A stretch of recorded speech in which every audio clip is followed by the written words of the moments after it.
Today's episode of This Week in Startups is brought to you by Walker Corporate Law, a boutique law firm specializing in the representation of entrepreneurs. Visit them at walkercorporatelaw.com. And by InVision. Find out why so many hot startups are using InVision to prototype, present, and collaborate on design in real time. Sign up for a 90-day free trial today at invisionapp.com/twist. And by AWS Activate, the Amazon Web Services Startup Program. It's easy to start and scale your business with AWS. Visit aws.amazon.com/activate. Hey everybody, today on This Week in Startups, 2 year one startups. That's right, startups that are in their first year doing really promising things that we want to feature for you, our audience. And they both have a common thread, which is they're both working on campus. One is working on campus jobs and growing your startup on campus. This is a big thing, campus marketing. It's how Tinder grew and a lot of other startups have grown, including Apple. And the next one is involved in campus security because sadly, 1 out of 4 women are going to experience assault on campus and they're at risk. So 2 amazing year one startups, both related to campuses and college. Stick with us. It's a great episode. That's what it's all about, man. They said money is the root of all evil. What? Funny how it feeds my people.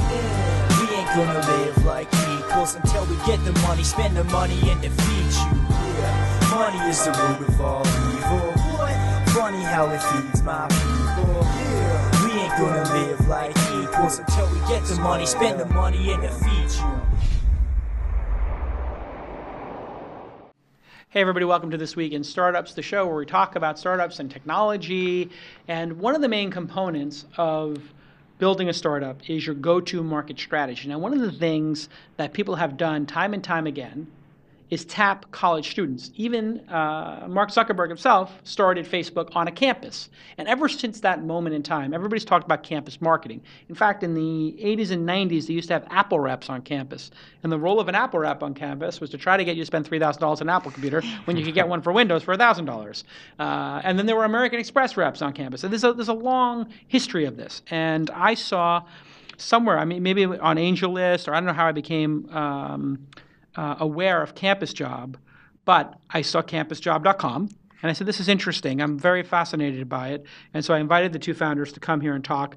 Liz Wessel, I got that right. You got it. And JJ Fliegelman. You guys couldn't have more difficult names. Thank you for that. I appreciate it. Okay, so Liz, you founded the company. Tell me why. Yeah, so CampusJob, online marketplace for college students to find part-time jobs and internships during school. Inspiration actually came from the fact that I was an Anheuser-Busch campus rep during college. Hold on a second. Yeah. Hold on. One, right? Wait a second.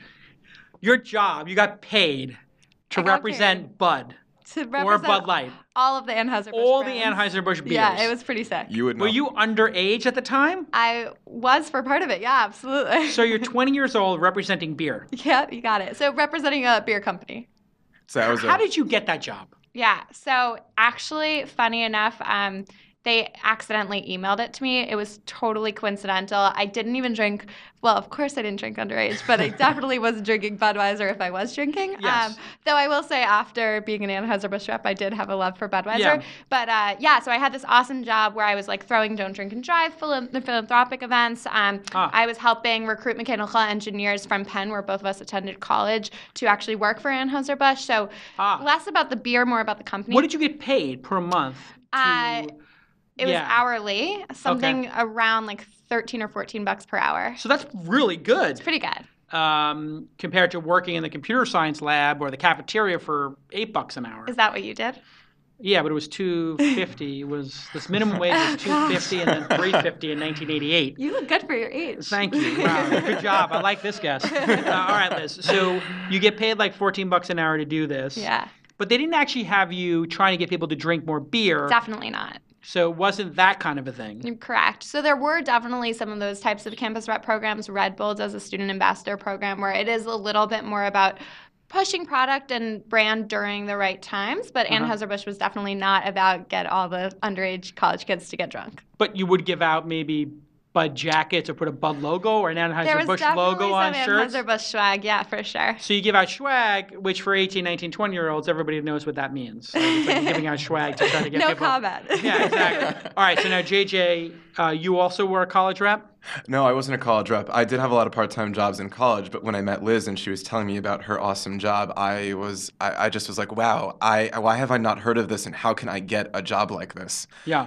So a lot of our friends actually had startups and were working at Fortune 500s where they all essentially said, we want our own campus reps. And JJ and I kind of realized there's something here. A lot of people want campus reps and a lot of students like JJ want to be campus reps.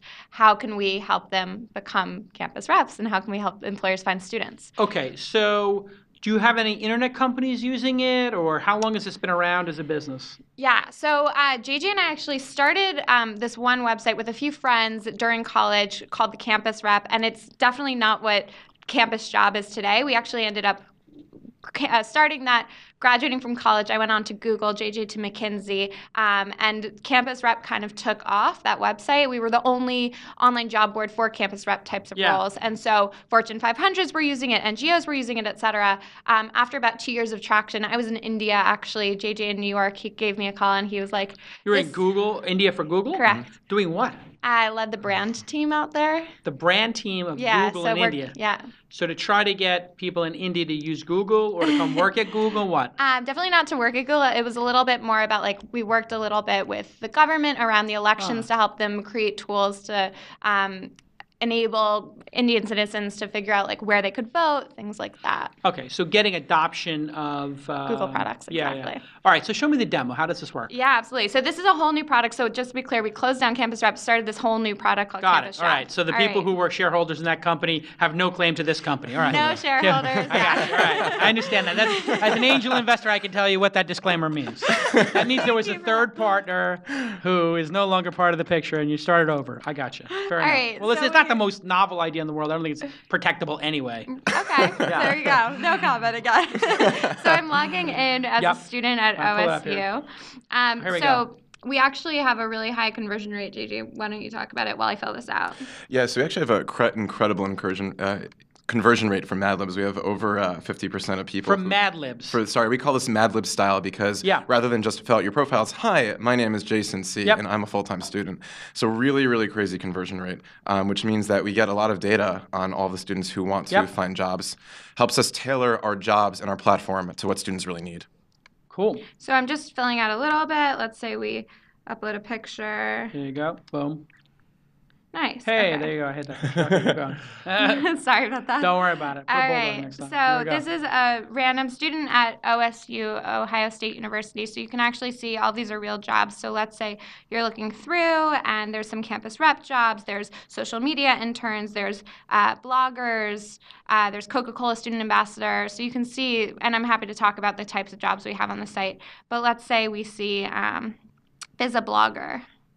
So it explains all of the qualifications, responsibilities. So what is Biz a Blogger? What do they want people to do? They want people to blog for their company. It's an unpaid internship. Mm-hmm. Through successful application, will receive several benefits. Gain real-world experience working in business communications, public relations, and marketing. Complete a profile, a portfolio. Build your reputation online. Okay. So it's a pretty established startup. I've seen them a lot around. And so you can fill out some essay questions and then you press apply. And it's like, we call it almost a common app for applying to jobs. So in the same way high school students have a common app for applying to colleges. So we'll talk a minute. I'm happy to talk. I know Bizaboo. Is this the conference? Yeah, this is the conference software. I think actually we used this at a conference previously. It was pretty cool. Awesome. Yeah, I like it. So they want people to write blog posts or write about events or something? Write blog posts about various events. And then you've also got, by the way, New York Times marketing rep. This has been around since my dad was in college, and I definitely know my dad's older than you, so this has been around for a while. And this is another like campus rep type of role. Wait, this is to sell New York Times subscriptions? Yeah. To the print magazines? To the print newspaper? Selling New York Times subscriptions to students because I think there's a student discount, and then also working with like teachers who might want to buy book subscriptions, et cetera. So this is maybe even more of a sales experience type of role. So that's existed for a long time. For a really long time, and it's clearly very successful. And it's commission only. It looks like commission based. All right, let me ask you a question about internships? Because I've seen this is a hot potato issue, isn't it? Like the free internship is supposed to be illegal. Yeah. Yep. And getting people to do commission only might be under minimum wage. So how do you deal with that? Or is that just their responsibility? Yeah. Do you want to take this? Yeah, I mean, it's primarily the employer's responsibility. Yeah. We serve as a marketplace to connect the students and the employer. Right. And ultimately, it's up to them to know that they're within the bounds of the law. We do want to make sure that employers are treating students well, but we're not lawyers. Yeah. We do actually have some kind of a curation process where whenever a business comes to our site and posts a job, we always review it. And if it's something that we don't think if there's something wrong with it, we will absolutely not approve it until we figure out what's right. Yeah, and how many are paid versus unpaid in the system? The majority of the jobs are definitely paid, like over 85% right now are paid. And what do they typically pay? A lot of them are performance-based, but we've also got a lot of hourly jobs. So, for example, being a Walgreens or Walmart sales associate and demoing various foods that they're selling, whatever, that's on our site. Dunkin' Donuts cashier jobs. So that's actually going to get a college job. The more traditional types of jobs. So there are 4 types of jobs on our platform right now that you'll often see. So there's the campus rep types of roles, which I just showed you. There's the more traditional Dunkin' Donuts type of role. Coffee Bean Tea and Leaf uses us to find baristas. And then there's actually, you might find this interesting, in the marketplace space, we're actually helping the supply side of a lot of supply and demand marketplaces, such as Uber uses us to find drivers, Postmates to find delivery men and women, Handy to find handymen and women, Care.com to find babysitters, and the list goes on. And then the 4th type would be freelancers. So some businesses are stopping using Odesk and actually switching to us for one-off freelance jobs. When we get back, I want to know about how startups can grow. Awesome. Because that's a big one too. Is hey, the next Snapchat or the next whatever wants to grow their user base and yak or secret when we get back on This Week in Startups. Awesome.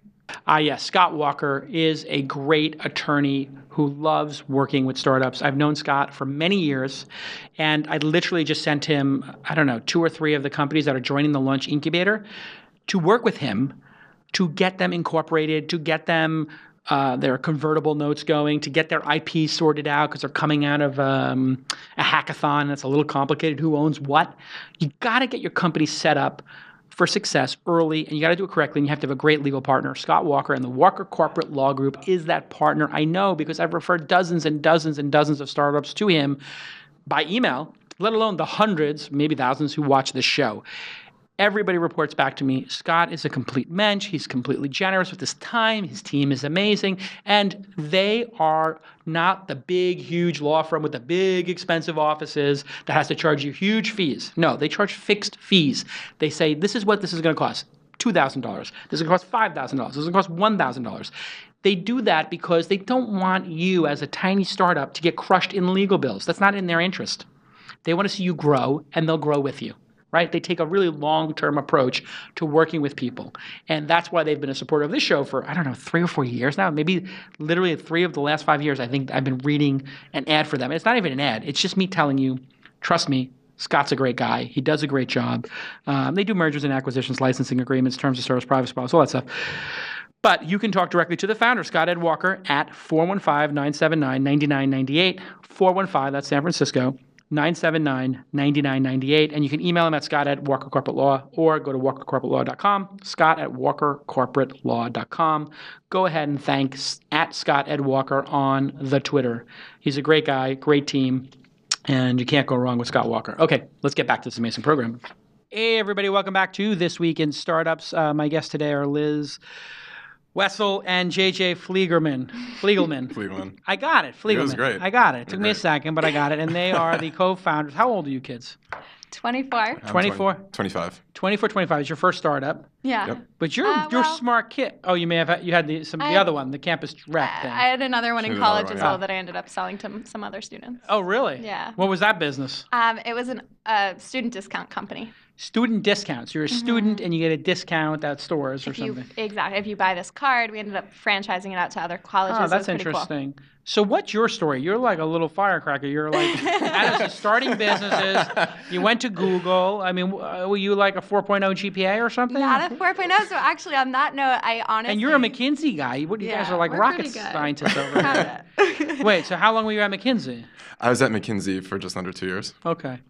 All right. So let's talk about, because you seem like two bright kids out of college and your startup here. Are any of the opportunities in there, do you think, in service of trying to get an app to go viral? And if so, which ones? Can you pull up the marketplace and show me? Like, is there anybody trying to get people to use a website? Yes. So you mentioned Secret. They're one of our clients. Oh, really? Yeah, absolutely. Yep. I'm just literally clicking the first one that came up. Pull it up here. Cinch. What is Cinch? A fun and easy way to make decisions with friends from your phone. And so they have a generous compensation up to $500 per week based on success. And they'll also give you a letter of recommendation. So JJ can speak for a million years about kind of how GPA only brings you so far. You mentioned to me 4.0. I definitely didn't have that, but I think what I did have that had Google hire me and probably JJ for McKinsey was not the perfect GPA, but actually our work experience, and that's why we're so passionate about this company. So for this one, you plan and launch cool ways to draw people into the new Cinch app. So all types of kind of responsibilities. What we love about how we've grown, and a lot of businesses have been reaching out to us saying, holy shit, you guys are growing really quickly, is actually... Did you just use a curse word on this? I'm sorry, am I allowed to do that? You beep that out. No, I'm just kidding. Just say ish. That's what the kids are saying these days. Holy ish. Holy ish. We actually have our own army of campus reps throughout the country that promote our site. It's very meta. And we hire all of them through That is very meta. CampusJob. You're right, Liz. Yeah. So show me the secret one. Is that live? I want to see the secret one. That's fascinating. So what do you have? They pay you to tell secrets about what happened last week. Okay, this is great. Look at this. So desired degree bachelor's, location on campus, of course. Compensation.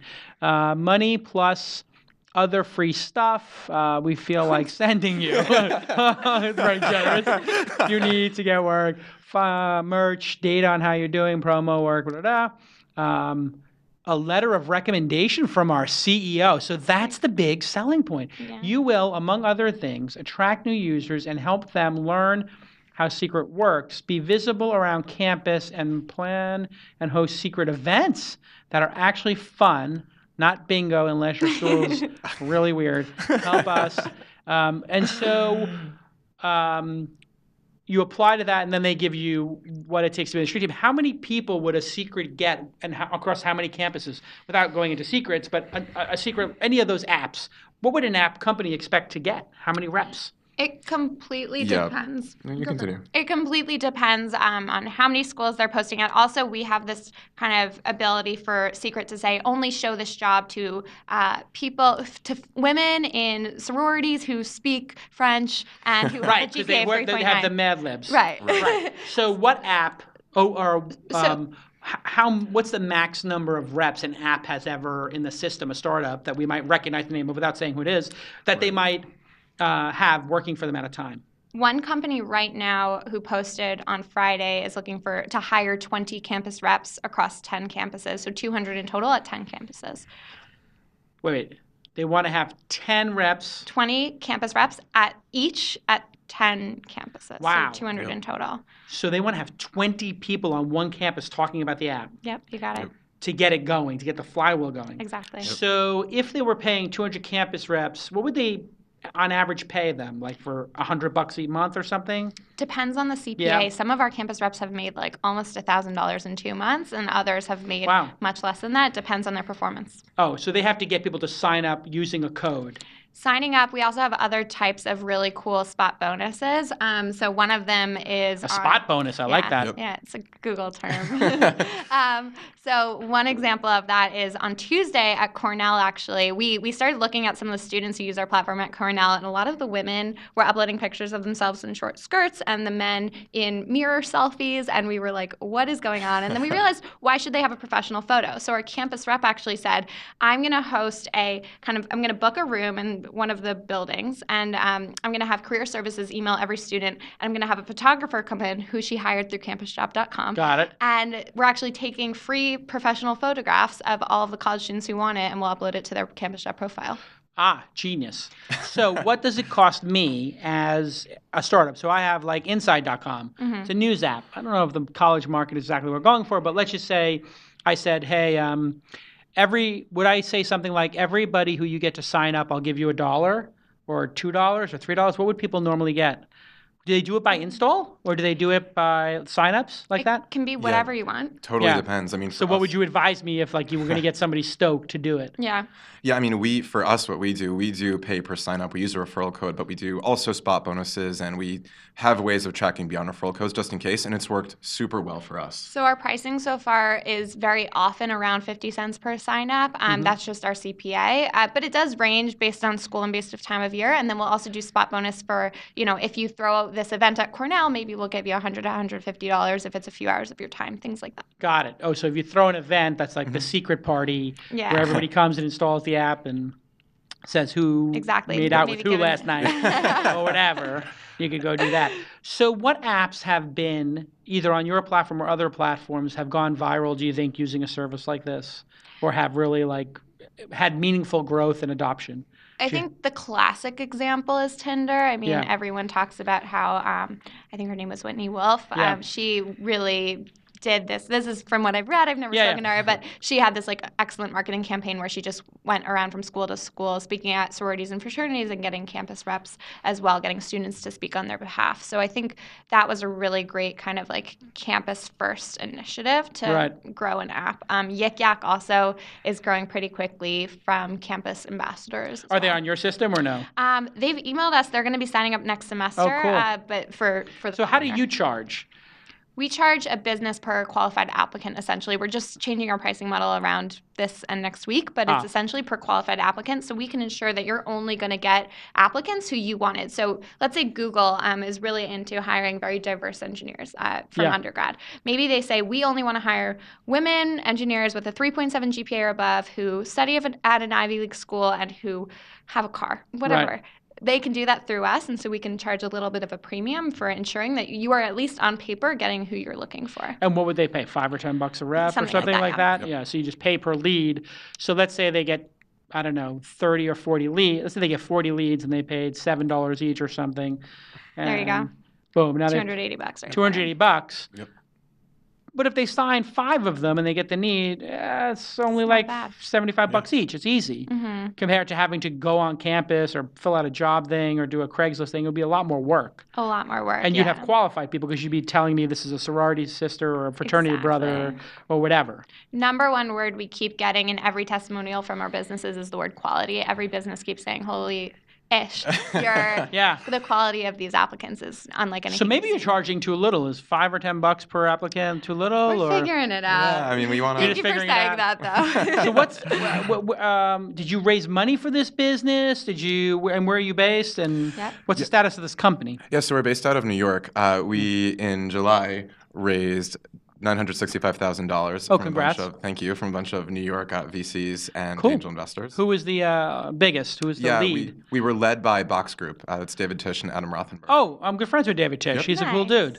He's very cool. Oh, yeah, he used to run Techstars. I'm friends with him. And who else besides David Tisch came in? After them, Lara Ventures. Okay, sure. Was in That's there. Cool. F Cubed is a fund based in New York. Yep. I don't know them. Red Sea Ventures. Okay, I don't know them. Calva Puri. Okay, cool. Well, I know 2 of those. Cool. So congratulations. You raised a little bit of money for it. Yep. Yeah. And now you're trying to figure out how to charge for it. Well, we've been revenue positive from day one. We're making pretty good money. We just need to figure out how to charge better for it. So here's my idea. Yeah, let's hear it. That'd be great. I think you should go into the app install business. And you should say, we're going to get you app installs for $1 each. Mm-hmm. And then you take 50 cents of that, and you give 50 cents to each rep. And then you tell each rep, when they sign up, just use this code. And then when they use that code, you just have those companies tell you, or you build the software that in their software just, tells them how to do that. Or something like, some way you gotta figure out how to close the loop on it. Yeah. There's already software out there that does close the loop on it. So when you buy an ad on Facebook, you have to put the code in the app for them to know. But something like that, where actually, no, even better. Anybody who signs up with the .edu email from that school, that's it. Boom. So you say, sign up with your EDU email. So you instruct the reps to do that. And you say, for everybody we get to sign up, we want $1. I think it's interesting. I think for us, because we're a marketplace for all part-time jobs and internships, one really big opportunity, like we're talking to Starbucks right now, we're talking to some really huge companies. We have Walmart and Walgreens using us for some jobs, and those are also, I mean, Home Depot, as an example, hires 200,000 part-time workers a year. Wow. So that's a really, really big opportunity as well. So right now, we're in it a little less so for us making money. That's kind of why we raised VC funding, so we don't have to have our focus, and more for helping any type of student, whether you go to... Yeah, that's true. I guess there's two different ways to do it. If you can get $10 a lead, that's good money, I guess. If somebody needs to get 100 leads per campus, $1,000 per campus, you could sell the leads over and over and over again. That's the great part, is if somebody's looking for a job. Now, do they have to opt in to get the lead, right? They look at the student looks at the marketplace, or is it push, like where you can say, we're going to push to 100 students who are female, and in a sorority on these New England campuses, because that's what they want working at Starbucks. So we're on both sides. When an employer signs up, they actually can look through our student database of students who have their privacy settings to be searchable. If they see somebody they like, they can send them a message through the platform saying, hey, please apply to our job. And by the same token, on the other side, of course, students can come search and see the jobs that they're qualified for and apply that way as well. Awesome. Well, this is going to be, and how long have you been doing this now? We have been doing it full-time for just under 4 months. Really? And we're going pretty quickly, thanks to our campus reps and our team. I think making the campus rep thing into a formula and really training people on the best practices, I think you should really also charge people a consultation fee. I'm so happy you said that. Because I love you right now. Because I think they don't know how to do it, right? Yeah. And so if you just said, like, listen, we're going to meet with your team, and there's just we can put you, it's $100 to just blindly be in the thing, but we can also do a $1,000 fee where we will craft this for you, and we'll write it, and we'll go through it. It's just, it gives you 10 hours of our time, and you can use it at any point, but you have 10 hours on account of service to rewrite stuff and to monitor stuff and to help you update your profile and just do some service level stuff on there. That's an awesome idea. Right now, we're both weirdly obsessed with customer service. So right now we definitely spend many hours with a lot of the companies who post jobs, especially the campus rep types of jobs on our platform, because we've seen it all or most of it, and so we can speak pretty well to what works and what doesn't work, but we don't charge $1. We just really want them to have a good experience so they come back next year. Yeah, as long as you're right, though. Well, as long as the dollar amount then prices that in. Awesome. Of the per lead. What does the per lead cost? Is it flat across the system, or? For a qualified applicant? It's flat across the system. And what is it? Well, it depends on how many filters you have. Yeah. So if I just take anybody. Would be what? It's going to be just under $5. Okay, right so now. $4 or something. And then if I filter on 2 or 3 things, what would it cost me? It will be just over $5. Just over $5. Yeah. So it completely depends, because some of you might have something as specific as you must speak insert really, really specific language here. So you guys can charge more for that. So exactly. You do. Yeah. So the way I would do it is I would give them one filter free, like one of the easy filters free. Cool. Like year that they're in, and like male, female. Awesome. And then the other fees, you can turn on all the other fees, and it's $8 per lead. Love it. It's $5 and $8. You got to make it simpler. Yeah. Just tighten it up, make it simpler, so they just know what they're going to get into. But you have to understand, for a company like Secret or Yik Yak, who's raised venture funding, God, you solve such a huge problem with them, like $5 or $8. I think you could charge them 10 or 20. We'll see what the market will bear. But and then you could charge different for different campuses, like the Ivy League. Those should be double. So you'd actually be surprised. Some of the schools that are a little more remote are actually the most in demand, because those are the hardest for them to get to. So like Harvard, a lot of these startups, the alumni are from Harvard, but maybe they don't have any connections at the University of Nebraska or something like that. So it totally depends. What campuses are the most trend-setting? Good question. Do you know? That is a great question. Well, some of our most popular are definitely NYU, but that might be partially an effect of the fact that we have a lot of local businesses in New York. Rutgers is also a huge one. Yeah. New Jersey. That's because you're East Coast based. That'll change over time. University of Texas is a really popular one for us, and Stanford is definitely like a top 10 for sure. Interesting. Who's the most interesting person in the marketplace who you wouldn't expect to be in the marketplace? You said Stanford, Home Depot, but who would be in there that's like business? like somebody really weird, like I don't know, Korean Airlines or I don't know, something weird that you would never expect. Like, oh my why gosh, is the W Hotels in here? Like, we have the best answer for you. Do you want to go for it? There's a company that their entire business is based off of selling sex toys, and they were looking for a college student to go to bachelor parties and bachelorette parties and sell sex toys at those events. But kids are in college; they're not having sex.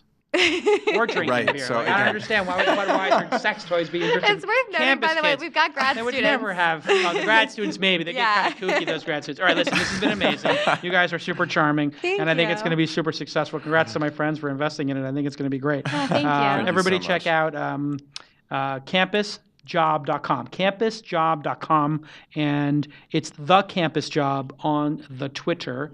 And thank you, Liz and JJ, for coming on the program, and we'll be right back. Thank you. Great, thank you. I am so excited about InVision, InVisionApp.com. This is my dream come true as a product manager. Now, you guys know me as an angel investor and the host of the show. What you don't know is I actually consider myself like a product guy. I like to make products, right? Like the launch ticker or Engadget or even the events are kind of a product in a way, but I'm working on Inside.com, right? And I'm working very specifically on apps, Android apps, iOS apps, BlackBerry apps, and these are incredibly detailed now. It's not like the old days where you could make a website like Craigslist or eBay, and it didn't matter how it looked. It just mattered if it got the job done. Today, aesthetics, design, UX can be the determining factor in if you raise money or not. So anyway, you have to operate at a 9 or 10 level in terms of design if you want to survive. And InVision lets you do that because they'll send you a little link from your designer. You click it, you open it up in your phone, and you see the design of your new app as you're working with it with your colleagues in editorial, in the e-commerce department, in design, in developers. And people put little notes on the design, say, hey, I think this should change, I think that should change. And you can highlight different areas so the app actually feels interactive. And then you know what I do is I send it to my board. I set my board yesterday, Inside.com version 3.0, and said, hey, look at the hotness. And they're excited. The more you communicate with your existing investors, the more excited they get. What do people want to see? A demo, a prototype, is worth 1,000,000 words. Let me say that again. A prototype is worth 1,000,000 words. If you want to get an investor's attention, you send an InVision link, you're going to get a meeting. You send 3 paragraphs, you're going to get the delete key. That's the difference.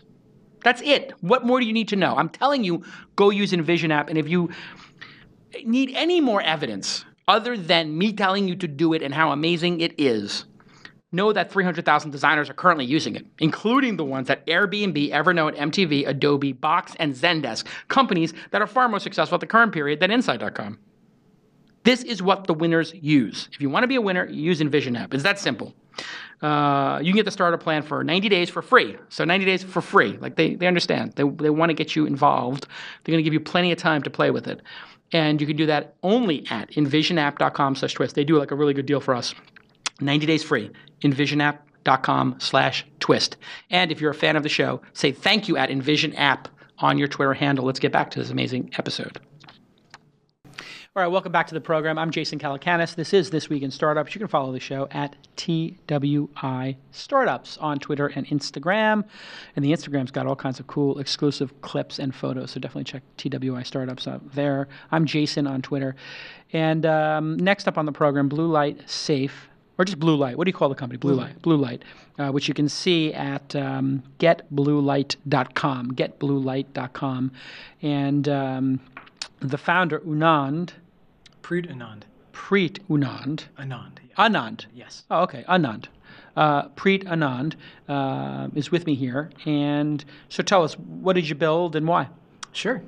We're working on BlueLight, which is really simply, we're trying to make safety on your smartphone way better. Okay. Right now, safety technologies are all based in analog still. Mm-hmm. You call 911 right now from a smartphone, they don't know where you are. Crazy. Insane. They would tell you still that you should call from a landline. And the truth is, I'm not sure you have a landline. Yeah, I got a landline. I can definitively say a lot of folks. Yeah, no, it's a thing of the past. The only reason the reason I have a landline is because I'm an old guy who thinks, hey, what if the power goes out? And what if the cell phone system goes down? This could be in a case of an earthquake here in San Francisco, God forbid, but they do happen. Like, I want to have that landline just in case. Absolutely. And a lot of people have it for that reason. Second most cited reason is 911 accuracy. And so what we're focused on is how do you bring these fundamental needs of personal safety and security into the connected age? Great. Show me. Sure. Show me what you made. So, Here we go. We'll pull up the iPhone. So on the iPhone, here we go. What we do is we route your call based on your position. Okay. So right now, this would call to San Francisco County 911 Sheriff. Got it. Now over here, for example, 1 second, we are live. So wait, I hit request for help. Okay, go ahead. You're going to change the location? I am, but we are, there we go. Okay. So for example, right here, it would route to University of California, Hastings. Ah. Or over this way, if we would go to USF. Ah, because you're on the campus of USF. Yep. So based on University of San Francisco. Correct. For people who don't know and don't see the thing here. So you're showing an iPhone app, you're moving the pin around. Yep. And so if I'm on campus, you don't want to call 911, the San Francisco police. You want to call the campus police first? Correct. Got it. Okay. Same thing at, say, a ski resort. We'll be coming to Lake Tahoe ski resorts this winter. If you have an emergency and you're at, say, Squaw, you just hit a tree, or you just saw someone hit a tree, you want to go to ski patrol. You don't want to go to 911. The police are not going to be super helpful. Correct. So you're the 911 app in a way. Sure. Okay, so how does it glue together your app and 911? Sure. So there's 3 pieces to 911. Okay. 911 is the interface of dialing 911. Okay. There's the routing of the call. And then there's lastly the dispatcher themselves who takes your call and arranges a response. Got it. We change the interface and the routing of 911. Got it. So based on your position, you use BlueLight. If 911 is your ideal responder, we route the call to 911 dispatch. Got it. If you're in a place where they're not your ideal...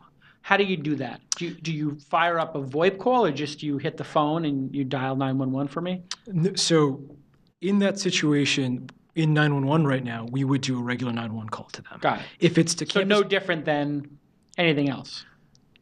To the 911 call, currently, no. Right. Except on Android, we put the location right on your dialer. So when they ask you, where are you, you would look at your phone and just says, oh, I'm at 25 Taylor Street. Got it. Also, we concurrently alert your emergency contacts. So say for me, my wife, some of my partners in crime, right? They would know Preet's had an emergency right here. And that way, if, say, I'm incapacitated, they're aware that people are going to call them and say, hey, can we search Preet Anand for anything on his person? Right. What are his medical conditions we need to know about? Got it. Things like that. So... and then what happens on campus? You have to work with you just map the phone number? We map the phone number and we map the geography. Got it. So when that happens, if you're on campus, the app basically does a super quick lookup that based on your position, here's who to route the call to. Got it. And they'll get a call that front loads the location information right on the call itself. So they would say... Oh, explain that. Yeah, when you get the call... Yeah, so they'd pick up the call, hello, say for example, UCSF. Yep. UCSF PD... and say, BlueLight call with the caller's location at 1600 Mission Bay Boulevard, connecting you now. Oh, wow. So you'll put that little extra amount on there. Yeah. And now you're doing the call through the phone's phone, or you're doing it over VoIP, or what? What it does is we leverage IP telephony. Got it. We're partnered with Bandwidth. And what we do is we make a call from the phone to our server numbers, and our server bridges that call with whoever the campus police is. Got it. And we wrap this call with data, basically. Got it. But then does that mask my phone number from the campus police? So it looks like it's coming from you, not the phone? So if they called the number back, let's say I hung up for whatever reason. Yeah, right. My phone died. It would automatically forward back to your number. Got it. That's one thing. And then we put a lot of information. Using Twilio or something? Or? Using Bandwidth. Got it. Okay. And then the other thing is they have a product that's similar to Twilio. Got it. Called Catapult. Got it.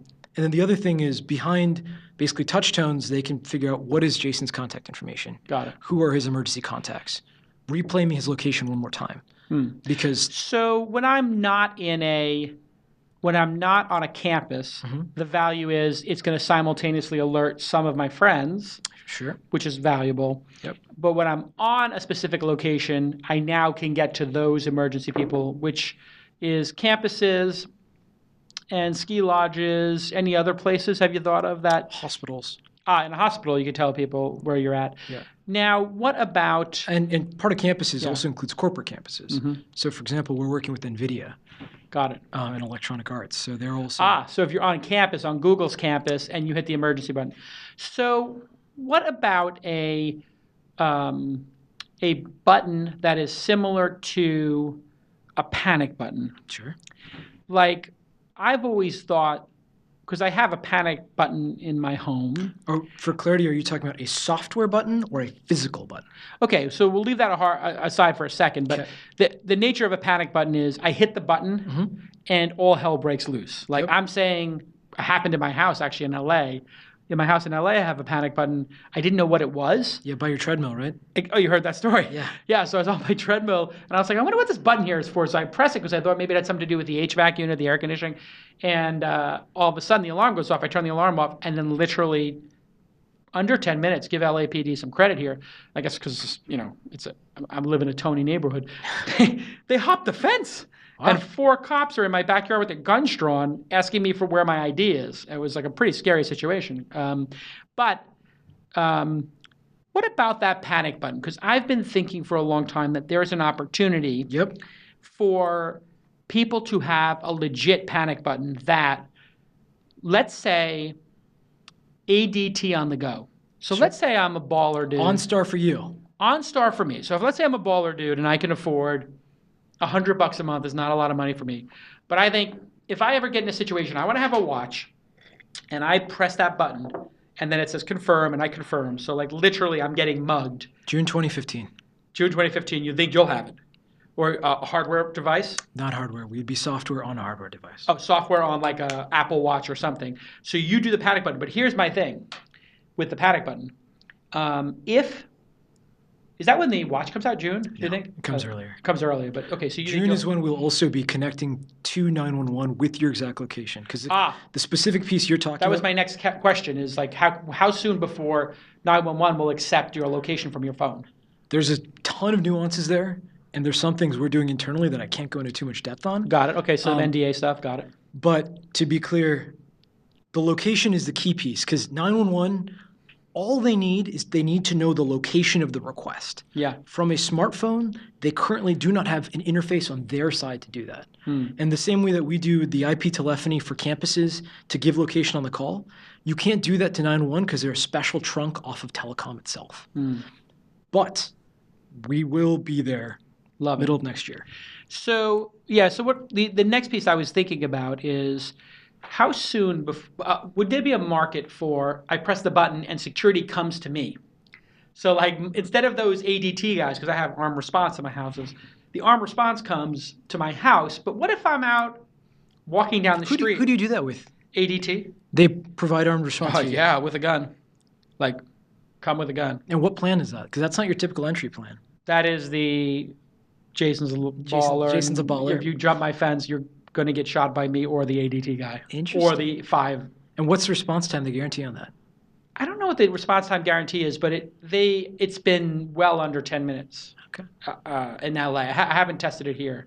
I don't have like private security following me around. I don't want to give people like this a thing, but I'm a gun owner and I have armed response. So lest anybody think jumping the fence is a good idea. So you're very thoughtful about your safety and security. Well, I think about it only because life is precious. And random stuff does happen because I worked on an ambulance and I've seen random stuff happen. Yeah. And I think random stuff happens very infrequently, but I think being prepared for an emergency, like, I'm an EMT. I haven't kept it up. EMT first responder, I should say, which is like maybe half of an EMT. But you have to be ready for emergency situations, but people are not. And so I'm trying to think what this technology would allow. So what's the future of this? You have an app that's like, it solved like 2, I would say, viable problems, which is number 1, on campus, I need a different group of people. On mountain, I need a different group. That's clever. Routing based on position. And routing based on position is the next big thing. So that is piece of that. Yeah. So the next big things are. Sorry, did you still? No. That's my big thing. It's like, where does this go? Like, if we're sitting here 3 years from now, and you get more funding, and you figure out how to make this work, and you're still in business, like, what will this look like? Yeah. If you have the resources to really fill out, hey, personal safety. Yeah. 3 things I'd say. Yeah. First is we would be bringing more responders online. Got it. Right now, we're only routing to people who would be your effective primary responder. Yeah. But what about the situation that right now, 911 is our right responders. But if it's a medical situation, there might be people like Compulse Point who should be also notified. Right. Or private security, just like ADT, who should also be notified. Got it. That's one piece. Second piece is new form factors. The watch. The watch. Has to happen. Yeah. I fundamentally believe we're going to get live heart rate and we're going to get a week-long battery life within the next 3 years. Week-long battery life. It's going to start at a day and a half, maybe day and a half. So that's a big jump, 3 times. The band is already at two days, and some Basis watches get up to 4 days. Yeah, I get like 3 or 4 days out of the Basis watch pretty easily. And so, but it has the reason is it has the screen is unreadable unless you are in daylight or press the button. Or you lift it. When you lift it up, it does turn the light on. But it really is literally unreadable. It uses like the ink. So how did you get this idea? What was the original idea? Like, how do you wind up getting into like emergency app stuff? Sure. So I was a freshman in Santa Clara in 2006. Yep. Sitting in orientation, bored out of my mind. Yeah, that sounds pretty boring. And then campus security Don't drink beer. Campus security comes on, and they say, they go through a bunch of things and just kind of repeating things, and they say, 1 in 4 females will be victims of attempted sexual assault by the time they graduate from college. Right. And I was just like, holy crap. 1 in 4. 1 in 4. Crazy. Huge. Yeah. And when you think about that, 60% of all college students are females. Right. That literally means 15% of college students will graduate with unnecessary trauma. That's insane. Crazy. Yeah. And so for me, I was just like, holy crap, like, why don't people talk about this more? Yeah, it's definitely been part of the dialogue a lot more recently. Like it's interesting because 10 years ago, you never heard about these issues. In the last 10 years, people have been very vocal and coming forward. Yeah, the White House has had a big initiative on this year. Which I think is fantastic. It's like finally this is coming to the forefront. So that's interesting. And I wonder, on a technology basis, like if there's anything more we can do. I mean, aside from arming women with guns, I don't. Well, so on that, so 2006, I was like, I'm going to try to put a dent in this. Yeah. Got a little sister. I got a girlfriend that's now a wife. Yeah. There's a lot of people important in my life that even if I can make a tiny dent, I think it's super valuable. Yeah. I made the mistake of trying to make pepper spray better. That took me on the wrong path. That was your first gig? Oh, yeah. While in college, smartphones didn't exist. This is 2006. The pepper spray works, though, so what's the issue? One, overambitious engineer. So I put a satellite connection to it. I put a camera on it. I put unique UV dyes on it. Wow. Yeah. Oh, so that's brilliant, dude. So you wanted to make in 2006 or 7, or when did you start? 2006. So in 2006, you wanted to make a smart pepper spray can. Yeah. But the enabling technology was Bluetooth connected to a phone. Those didn't exist. Yeah. It's pretty genius, though, when you think about it. If you take out the pepper spray, you're saying when you press the button and you're fighting somebody off, it alerts the cops that pepper spray is being sprayed and there's an assault going on. And takes a picture as well. Takes a picture of the person in the pepper spray, so if the person does run off, you got it, or if the person, does attack the person and the pepper spray doesn't work, at least you have the perp to catch. Yeah. And you wanted to put dye in it to permanently, or whatever, semi-permanently, dye them the color orange so that cops would see an orange face. In the clothes itself, there'd be a unique identifier.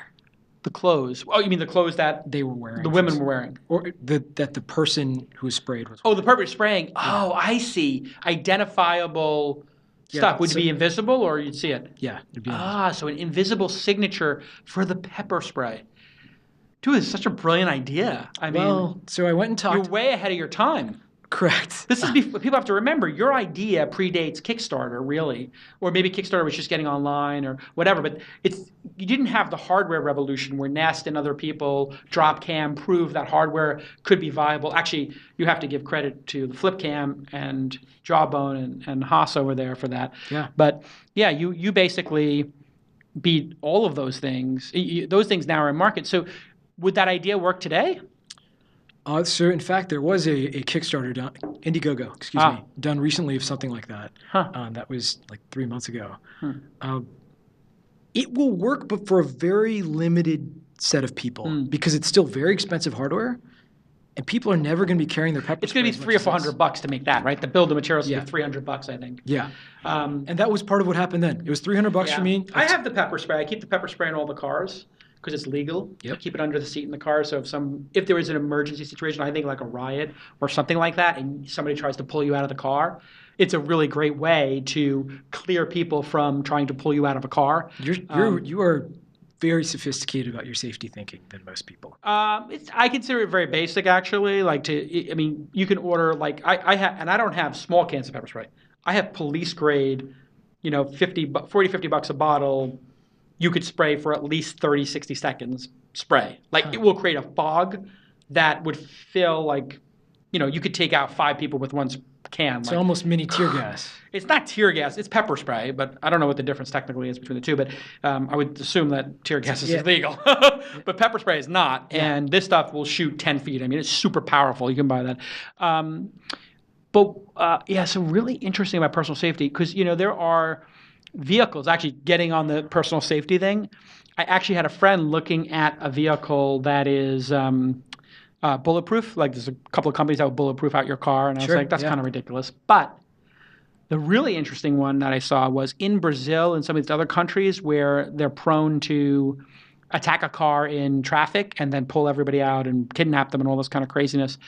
Somebody made a system to put pepper spray piping along the car on the rim on the hood of the car all the way around in 360 with little holes on it. Huh. In the trunk, when I tell you there are canisters that look like an oxygen like a big CO2 canister filled with pepper spray, and the driver can press a button and it shoots 5-10 feet out from the car, 10 feet out from the car, 360-degree pepper spray. So if there was a riot of people trying to flip your car, you could press this button and then drive off. This is like Homeland level stuff, which I thought was kind of brilliant. What I think people need to get is, for women specifically, is I think gloves that had in them, and people are going to think I'm crazy about security right now, but I used to teach self-defense in New York when I taught Taekwondo.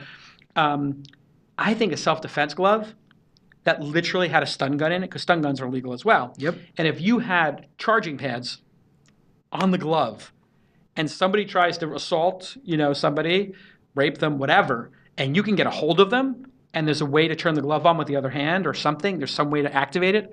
So I could activate. I mean, it sounds like a superhero thing, but stun gun is very. It's powerful.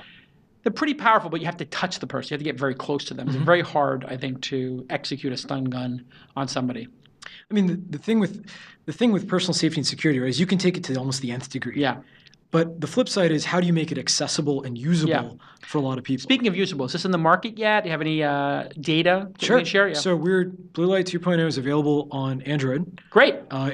We've had it available for a month now. Growing nicely in the Bay Area and Milwaukee, and right now growing 30% week over week. Awesome. Yeah. Well, listen, I really appreciate you coming in and sharing it with everybody, and I think we need more people doing this. I guess you're going to make money by selling it, or there'll be premium features or something? We will be, right now our main focus is credibility.